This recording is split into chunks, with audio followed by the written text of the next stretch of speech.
ஏய், உன்னோட ஷாப்பிங் மாலுக்கு தான் நான் 3 நாள் நான் வேலைக்கு வந்தேன். இன்னும் விட்டுட்டு ஃபுல்லா இந்திக்காரனா வேலைக்கு சேர்க்கிறேன். தமிழ்நாட்டுல முதல்ல தமிழனுக்கு வேலை கொடுத்தேன். சம்பளம் கம்மியா வாங்குறான்னு ஃபுல்லா இந்திக்காரனா வேலைக்கு சேர்க்காதீங்க. யோ, இவ்வளவு பேசிட்டு இருக்கேன், வாயில என்ன விமல் பாக்கா? தமிழ் கொஞ்சம் கொஞ்சம் தான் தெரியும். கொஞ்சம் கொஞ்சம் தெரியுமா? யோ, தமிழ்நாட்டுல இருந்துட்டு தமிழ் தெரியாதுன்ற? அரே பாய், நான் தமிழ்நாடு கிடையாது, பெஹல்வான்பூர். புரா. சரி, அதெல்லாம் இருக்கட்டும். அதுவும் தமிழ்நாட்டுல சென்னையில நீ எப்படி 5 மாடி ஷாப்பிங் மால் வச்சிருக்க? சென்னையில மட்டும் இல்ல, தமிழ்நாட்டுல மொத்த ஸ்டேட்லயும் 5 மால் இருக்கு. 5 ஷாப்பிங் மாலா? இது மட்டும் இல்ல, 2030ல 30 ஷாப்பிங் மால் வரப்போகுது. 30 ஷாப்பிங் மாலா?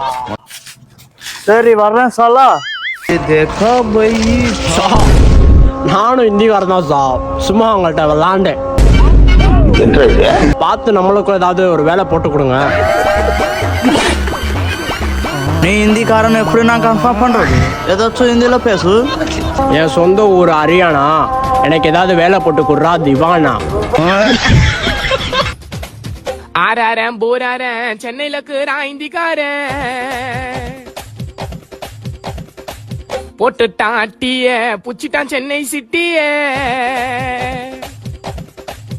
ஜெய்